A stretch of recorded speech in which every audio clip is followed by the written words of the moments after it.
Welcome back to the Morning Brief. We switch gears now to talk about the serious issue of security. You can see civil society organizations calling for a state of emergency on security, and it's not far-fetched. Why? Because just December last year, at the eve, or what we call Christmas Eve, there was a carnage on the plateau.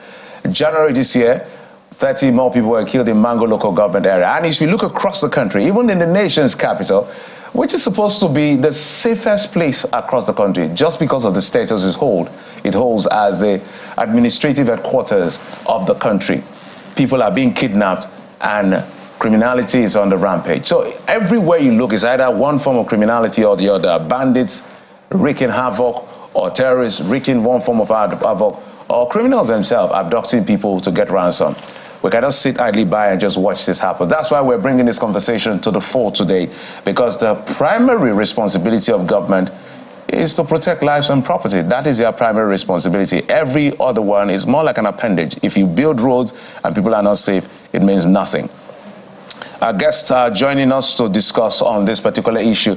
We're being joined by our guest from Abuja studio, Mr. Edosa Oviawe is a program manager, Global Rights, as well as Mr. Abu Andrew is a member of the All Progressives Congress and chairman of the Progressives Forum. Gentlemen, thank you for coming on the program. Thank you. Thank you for having us.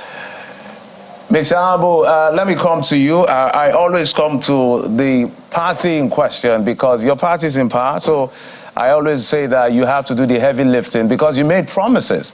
We have an 80-page manifesto called the Renewed Hope Agenda from President Bola Tinubu.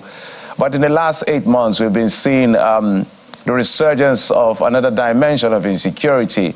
And we've been hearing promises that this will soon come to an end, but that doesn't look like it. And people are raising concerns now. You can see the CSO saying, declare a state of emergency on security. I don't know how you want to respond to what is going on in the country as far as insecurity is concerned. Yeah, so there's no doubt insecurity is a concern to everybody, or every Nigerian citizen. And we accept the fact that there's this rise in insecurity in recent time. Okay, of course, the government is making efforts, and I'll always keep saying this. Insecurity is not, the issues about tackling insecurity is not one that you discuss on the pages of newspaper or on TV. I know that even just the issues we had about insecurity in Abuja in recent time, the FCT minister and the IG of police and the commissioner of police in the FCT set up a special team, and we have seen the efforts they have put in to curb, the level of insecurity that was beginning to rise in the FCT. So yes, I will always keep saying that we have to, as a people, come together to always ensure that this issue of insecurity is not just something that is put on the table of the government. Yes, I know and I agree that the government's primary responsibility is to secure lives and property. But at the same time, everybody must participate. Everybody must, come together to see how this issue of insecurity that almost all of us are a victim to can come to, an end. If I can be permitted to say that. Of course, we know insecurity is a global problem, and Nigeria is not in isolation. Yes, we take responsibility for the fact that the government have promised a lot and have ensured that and have said that they are going to secure the country. And there is no government all over the world that will be happy that there's this rise in insecurity as it were today. So this government and the people of the country have to, put heads together. And of course, this is also speaking to the fact that the civil society organization have, put out a statement. But I feel it goes beyond just putting out a statement. What is the partnership that they are carrying out with government to ensure that you know, this issue confronting us that is a problem to everybody in one form or the other. You know, what are they doing with government, you know, to see how they can stem these problems that is confronting the nation as it stands today. So yes, so it is easy for people to come on TV, or it's easy for people to sit down at a round table and talk about how the government is not doing anything about insecurity. But you see, the fact remains that we must, as a people, find a way, you know, to assist the government, give out information that can, you know, possibly help to stem this situation we find ourselves today. So I would always, at every point in time, advocate for the role the citizens must play, you know, alongside the government, because it is not a one-sided approach, you know, when we talk about insecurity in this country. So we must, at every point in time, you know, lend a voice and, you know, lend a hand to ensure that, you know, this issue that is confronting us at the moment can be stemmed, you know, to a reasonable level. Of course, I know that it will be almost impossible to wipe out insecurity from any society across the globe, you know. So, but at least let's find a way, you know, to work with government and see how we can stem this to a reasonable level. Okay, before we head to Mr. Idosa, let me just follow up on this particular question because of what you said. And sometimes it's quite difficult to understand when people say, we know security issues are not things you discuss on the pages of newspaper or on television. But we're seeing the results everywhere. I mean, the consequence of the failure to protect our people. So naturally expect people to be impatient. So when you say things like that, some people feel it's quite insensitive in their view because they are seeing people being killed and they expect action. Let me read for you what the Constitution says in terms of the burden on your shoulder as a party. Section 14, which I always quote, subsection 2. It is hereby accordingly declared, subsection 2A, sovereignty belongs to the people of Nigeria, from whom government through this Constitution derives all its powers and authority. B, the security and welfare of the people shall be the primary purpose of government. I read the two sections to say that what the framers of the Constitution had at the back of their mind, in my view, I'm not a lawyer, is to say, we have now given you sovereignty and the commonwealth of the people to help us take care of us. That is a responsibility. So sometimes do you feel that, don't you feel it's a bit insensitive or somehow, let me just use the word insensitive, to tell people, oh, we're doing something, it's not something you can discuss on the pages of newspaper or on television, yet people are being killed. Mr. Andrew, is for you. Well, I think the word insensitive will be unfair to me. I say this because we in as much as we have seen the level of insecurity, at the same time, we have also seen the security agents, you know, apprehend people in the course of you know, operations and trying to see how they can stem this. We see a lot of things, you know. I mean, your reporters have gone on field and have also interviewed, you know, the police people where they have made arrests and the people they have in their custody. So I am not running away from the fact that, and I've not said that the responsibility of government is not to protect lives and property. In my opening speech, I clearly said that. But I would always keep saying that insecurity or securing the lives and properties of Nigerians cannot be left for the government alone. You know, and why I say this is because at the end of the day, the insecurity we talk about is perpetrated by citizens from amongst us, okay? So there is a whole lot of things that must be put into securing lives and properties, you know, because at the end of the day, it is not a one-size-fits-all situation, okay? There's a multi-approach to this. And that's why I'm saying that we must all partner with government. We must all, at every point in time, lend a voice, lend a hand to see where, you know, if it's for information, intelligence gathering, if you see something and say something, I mean, there must be something everybody in the society must be doing to assist the government. That is basically what I'm saying, So for me, we will keep going. We will still be experiencing this level of insecurity and conversation that we're having if we don't start, having different approaches to it.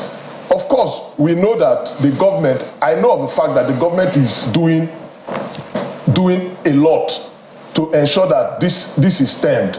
There is recruitment going on in almost all the agencies as it stands today. Okay. Unfortunately, this issue or this carnage of insecurity in our country today is, if it was something we can wish away, I mean, there's no government or nobody in this country that will not quickly, take that as an option. Okay. But we will keep, as we're fighting the level of insecurity, these guys are also coming up with different, means to destabilize the country. But I know that with all of us, putting heads together, we can fight and overcome and conquer this, this dear devil that is confronting us today as a nation. That's all I'm saying. And I'll not be fair to say that, I don't feel the pain. I mean, I said it, that it is a situation where we are all indirectly or directly, affected by the level of insecurity we face today in our nation. That cannot be overemphasized. But I would keep saying that the approach or how the government wants to tackle insecurity cannot wholesomely be put on TV. Okay? So that's what I'm saying, and I will always keep standing by it, because if you do that, what you'll be doing is you'll just be jeopardizing, the method and mode of how these things have to be cracked. True, Mr. Andrew, but more importantly, what Nigerians seek would be results, and that's why we're having this conversation. Let me come to you, Mr. Oviawe. This is not the first time that there has been calls for a declaration of the state of emergency on security. Under the last administration, there were resounding calls from both the representatives and the Senate, House of Representatives and the Senate, for the former president to declare a state of emergency on security. And that was not quite implemented. On the one hand, what would be the resolutions that should come under this state of declaration of a state of emergency on security if it were to happen? And more importantly, what can be done to get this current administration to implement those resolutions and see to it that there are tangible results on a declaration of a state of emergency? Thank you, and good morning again. First, I think it breaks my heart to see us discuss issues of insecurity as if we are discussing road traffic or traffic jam or things like that. We are talking about Nigerians being killed. We are talking about citizens being killed. We are talking about people being terrorized in their homes, pigs from their homes. We are not talking about, we were told at the beginning, we have to tighten our belts, there will be hard economic decisions. Are we going to tighten our belt on insecurity? Nigerians are being killed, and I think the first thing is, just as you read as Section 14, I think our political leaders still do not understand Section 14 of the Constitution, and that is very sad. Sitting down and hearing, is not just enough to make press statement, what are civil society doing and all that. For heaven's sake, I have a government. Mr. Ahmed Bola Tinubu is the president of the Federal Republic of Nigeria. He swore to the oath to protect the Constitution. He swore to become the president of this country. And he cannot at this time be asking me what is civil society doing on this issue of insecurity. I cannot be hearing that from my own government, hearing that from the government that's supposed to be protecting the lives of people, government that's sworn to protect the Constitution, government, just as you said, that we surrendered our sovereignty to protect our lives. Let me come to your question. State of emergency. If, just take for instance, there is a fire alarm in this place, and there is an emergency, are we supposed to still remain here talking like this and be calm as if nothing is happening? And that is what is going on in Nigeria.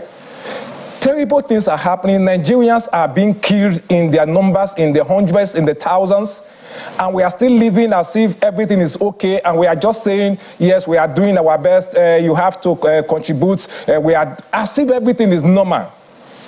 At a time you are terrorized, when there is an issue, the government declare, oh, maybe a curfew, everybody stay at home, let's get to deal with the situation. Now the home is not even safe. They are getting to people's houses, kidnapping people right in their houses, taking them in numbers in their houses. So are we going to be living in the offices? Our children living in the schools, nobody go home anymore? Driving on the streets, I witnessed the one that happened in Lugbe the last time. I wasn't told, I witnessed it. It was happening right before my eyes. The one that happened on that Jeddah road, it was happening just right before my eyes. It is not, I mean, I still can't understand why we do not see the urgency of this matter. Within the first 2 weeks of January alone, I'm talking about what we tracked. I know obviously it's far, far more than that. The Nigerian months we track, we have numbers, we have names. Just within the first 2 weeks, we tracked over 230 incidents of abduction across Nigeria. Yesterday, we've heard what happened in Ekiti again. And we are still saying this thing and still talking, do we declare a state of emergency, or do we not? What do we do? Or there are modalities. I'm just trying to be sure I'm not too emotional here. But for heaven's sake, if a government cannot protect my life, cannot guarantee my safety, how do you expect me to swear allegiance to such government? So where is the basis of my being patriotic to such government? And that is the question we are all asking. You want the all from your citizens, you want your citizens to give their all, but you are not giving them the assurance that their lives are safe. Right. Before now, we're talking about people jetting out of the country in their droves because of economic reasons. Now it's security reasons. People not thinking of leaving Nigeria because of security reasons. People thinking of relocating because they are not safe. People can't sleep safely in their house. You are driving on the streets. You are looking left, right, looking behind you. You don't know who is trailing you. You get to the front of your house to even ask for the gate to be open. You wait first. You look around. You don't want your family to be taken hostage. Well, anyway, state of emergency. Let me just comment. If we say declare state of emergency. Right. Pardon me, because I see, understandably, you're getting emotional. You said you witnessed something recently, and I imagine the trauma that must have left behind. But I'd like us to maybe deconstruct this security situation so we can help the average Nigerian, because all we hear for a lot of people is insecurity. Let's fix insecurity. But sometimes it might just seem too vague for the average Nigerian. And I say this because it's important. Yes, we may have voted a government in or otherwise, or given the sovereignty to them, but we're still a part of this government, and we are the ones that will hold government accountable. So we can't just go to bed and say we voted for government. We will always keep them on their toes, and that's why we're doing this. So looking at the statement that was put out, which you are also a signatory to that, by 49 CSOs, it says that in President Tinubu's, after 243 days in office, 2,423 people at least have been killed, while there have been at least 1,872 people abducted. That number is staggering. I know that there was you try to compare it to when the former president was in office, and those numbers are huge as well, but I mean, look at this. This is even huge. So let's deconstruct it, and I want both of you to speak to is, there are a lot of moving parts when it comes to insecurity. There's a security angle, there's security agencies, some of whom have been, alleged to be complicit in this as well. We have, the communities involved. We have those supplying arms. We have the government as well, the politics of this. So, gentlemen, let's try to deconstruct this and understand where we should be paying attention to. Yes, the president, but the president is not on the field. So let's break this down, and I want both of you to speak to it. If we want to fix insecurity, what are those areas, those moving parts we need to be paying attention to? Mr. Obiora, please go ahead first, then we'll come to Mr. Abu.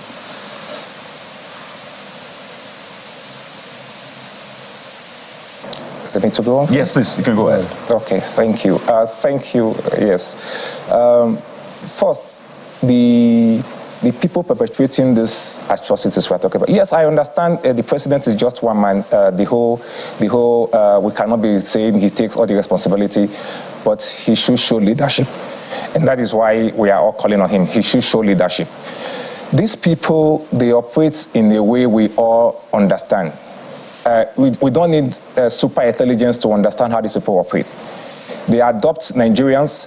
They use the same phone number of the victim to call their families, to demand ransom, and they keep talking with these families. The families first, they don't even know who to talk to. They go to the next police station. Those ones said, okay, we are on it. I don't even think the police station is able to handle these issues. They don't even know who to refer to.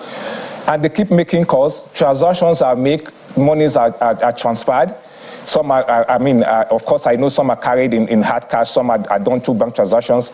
And we don't have the technology to track these phone numbers, is what we are saying. The phone numbers, even while they are using the same phone number of the victims to call the families, we can't track the phone number, is that what we are saying? We can't track the movement of this phone, is that what we are saying? I mean, let's see some of these things happen, and then we will say, okay, yes, the president is showing leadership, the government is serious with tackling these issues. As he said, security is not tackled on pages of newspaper. It is tackled by action. Let's begin to see results.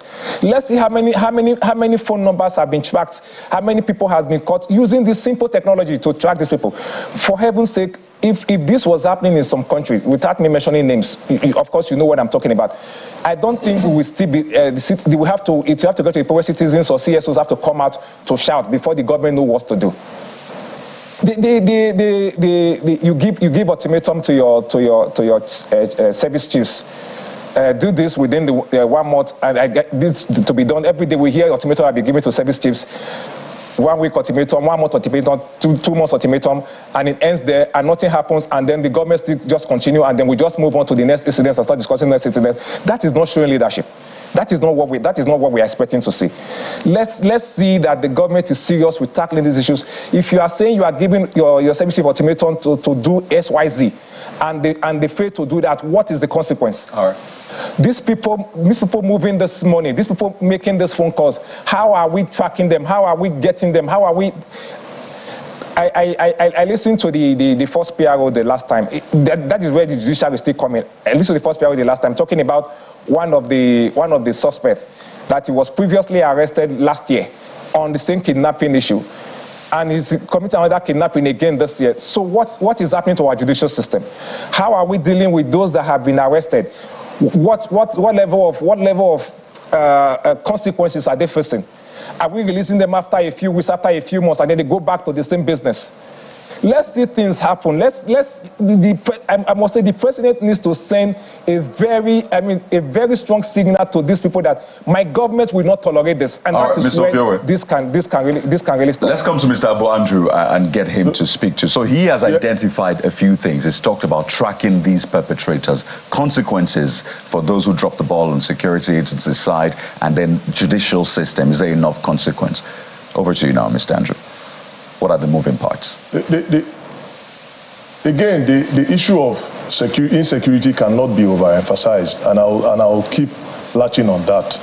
At the end of the day, when we talk about tracking of, kidnappers or terrorists or bandits, as the case may be, if we don't see we cannot take away the fact that we've seen where these guys have been tracked in different operations and have been apprehended in some cases even killed, you know, like the military will say, neutralized. You know, so we've seen that happen. And you see, at the end of the day, the responsibility of the military agency is to keep, you know, the sovereignty of the country and to keep the lives and property of the people safe. Okay? At the same time, if we talk about insecurity and we don't applaud the efforts of the military, you know, that have, you know, paid the ultimate price of securing this country with their lives, it will, in a way, look like we are even downplaying, you know, the efforts of the people that are trying to keep this country safe for us. At every point in time, we have situations in respective countries where insecurity issues vary and happens, you know, in different forms. Now, for America, for instance, you know, if I'm in the US today, I'm not even safe when I'm in a mall or in a cinema or even in a playing ground. Okay, so we have insecurity issues across the globe, varies from country to country, and Nigeria is not in isolation. But what I would keep saying is, how have we fared on family values? Because at the end of the day, the people that the society produces comes from family. How have families or relatives or, you know, the people in the society cautioned people around them, you know, and how have they even tracked people who have behaviors that are questionable, you know? So it is a multifaceted approach that must be put in use to ensure that this insecurity that we talk about goes away. Like for me, I don't think that declaring a state of emergency for insecurity is automatically going to stop insecurity. You know, it is not by fiat. Okay, yes, the government can come up today and say we have declared state of emergency on insecurity. If anybody gets kidnapped today or next week, does it change the fact that the government has declared state of emergency? So for me, we must sit down, if possible, even have a roundtable on this issue.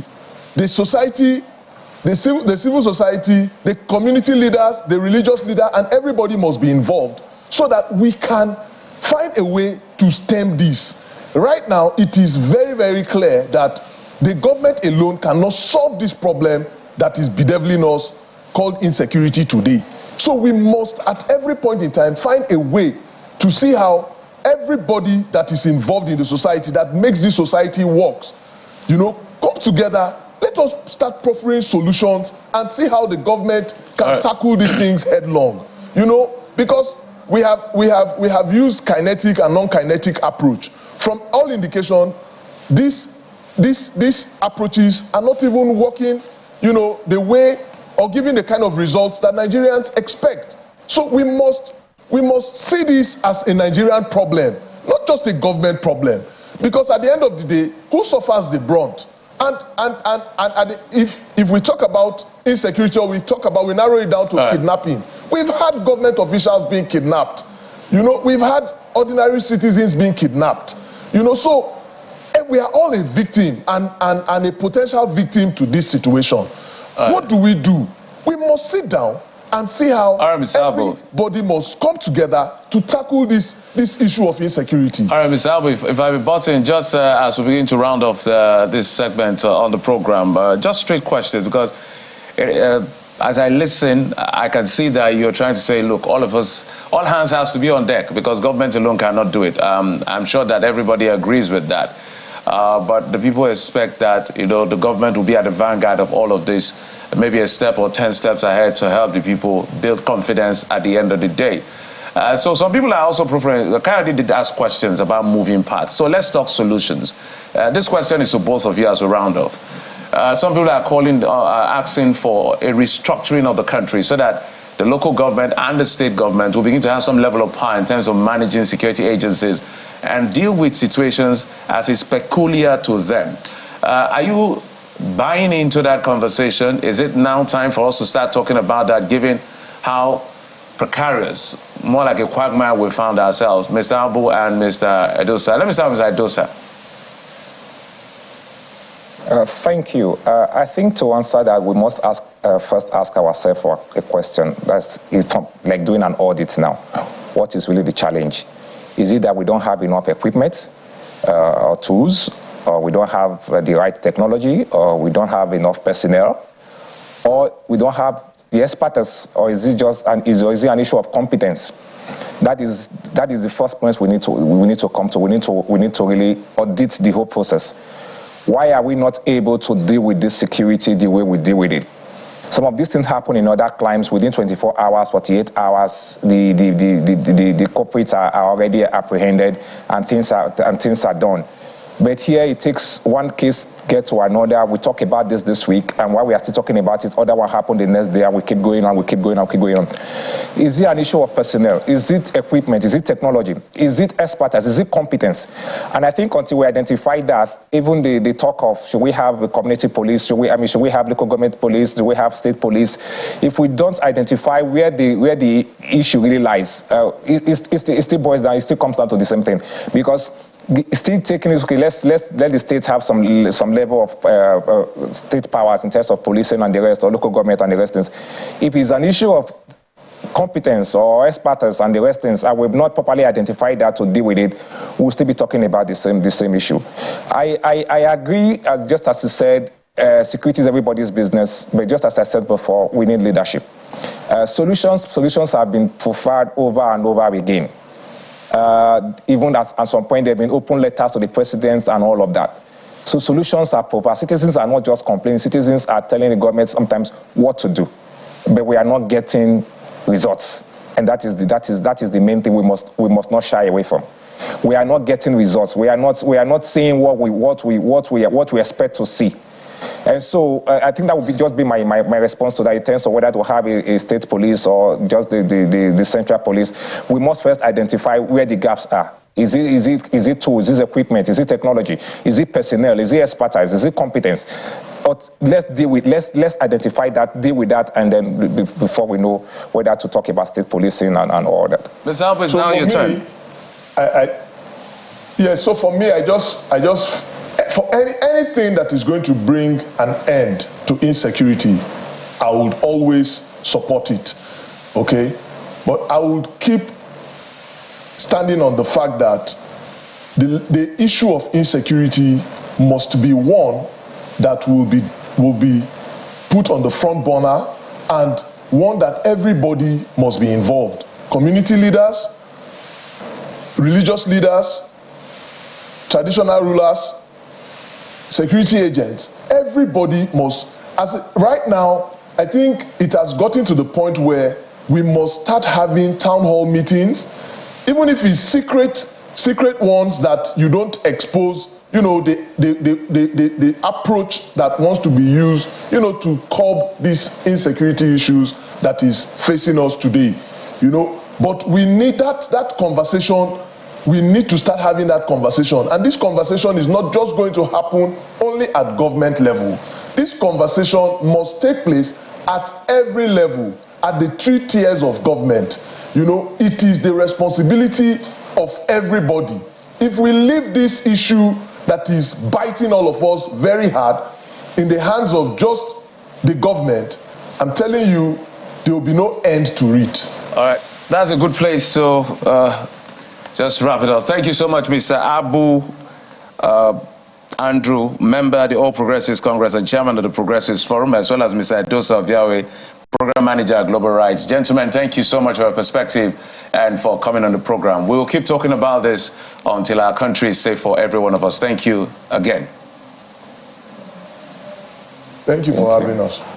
I will go on a quick break now. When we come back, we'll switch gears from the conversation around insecurity to, something about the young people and how they are making the most of the social media or the new media space. We're going to be joined by the lady we call Macaroni's Motunde after this break. Join us again.